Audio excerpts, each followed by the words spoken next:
Hi everyone, এই ভিডিওতে আমরা দেখব কিভাবে মার্কস এন্ট্রি করা যায়। মার্কস এন্ট্রি করার জন্য আমরা মার্কস মডিউল থেকে মার্কস এন্ট্রিতে ক্লিক করব। আমরা এক্সাম সিলেক্ট করব, কোন সাবজেক্টের জন্য মার্কস এন্ট্রি করতে চাই সেই সাবজেক্টটা সিলেক্ট করব, সার্চ দিব, আমাদের স্টুডেন্টদের তালিকা চলে আসবে। আমরা এখান থেকে মার্কস গুলো বসাতে পারি। 40, আমরা যদি কিবোর্ডে ট্যাব প্রেস করি, ট্যাব প্রেস করলে নেক্সট যে ইনপুট বক্সটা আছে সেখানে চলে যাবে, তাহলে খুব সহজে আমরা এন্ট্রি গুলো করতে পারবো। ফর এক্সাম্পল, আমি যদি ট্যাব প্রেস করি, এবার আমাদের নেক্সটে চলে যাবে, অবজেক্টিভ দিব, অবজেক্টিভ উনি 25 পেয়েছেন। আমরা যদি আবার আবার ট্যাব প্রেস করি, আমাদের সাবজেক্টিভ আসবে। এভাবে আমরা খুব সহজে আমরা মার্কস এন্ট্রি করে নিতে পারি।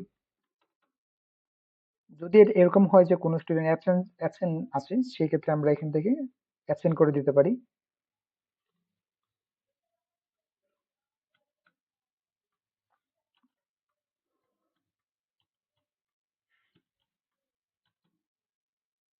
সবশেষে আমরা সাবমিটে ক্লিক করব।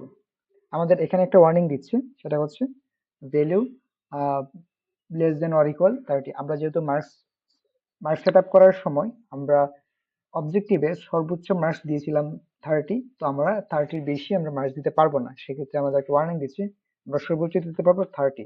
আমরা যদি এবার সাবমিট দিই, আমাদের সাবমিট কমপ্লিট হয়ে গেছে।